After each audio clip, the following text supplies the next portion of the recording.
आज তোমাদের সাথে শেয়ার করব ইজি কালাকাদ রেসিপি, যেটা খুবই ঝটপট মাত্র অল্প কয়েকটা উপকরণ দিয়ে তৈরি হয়ে যায়।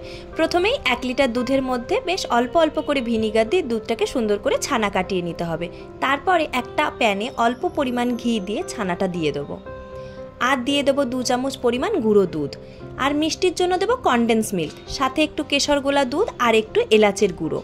এবার ভালো করে ছানার সাথে মিশিয়ে লো টু মিডিয়াম ফ্লেমে এটাকে নাড়াচাড়া করব। যখন এটা বেশ আঠালো হয়ে যাবে আর প্যান থেকে উঠে আসবে, তখন এটাকে নামিয়ে নেব। তারপর একটা যে কোনো পাত্রের মধ্যে বাটার পেপারে কিছুটা ঘি লাগিয়ে দিয়ে অল্প একটু পেস্তা বাদাম কুচি আর তার উপর দিয়ে দেবো ছানাটা। তারপর একটু সমান করে দেব। এবার এটাকে 2 ঘন্টার জন্য সেট হতে দেব। যখন এটা ভালোভাবে সেট হয়ে যাবে, তখন একটা প্লেটের মধ্যে এটাকে নিয়ে নিতে হবে। ওপর থেকে বাটার পেপার সরিয়ে দেব। তারপর ছুরির সাহায্যে চৌকো আকারে কেটে প্লেটে পরিবেশন করতে হবে। বাহ, কি দারুণ হয়েছে না দেখতে, দেখেই লোভ লেগে যাচ্ছে, তাই না?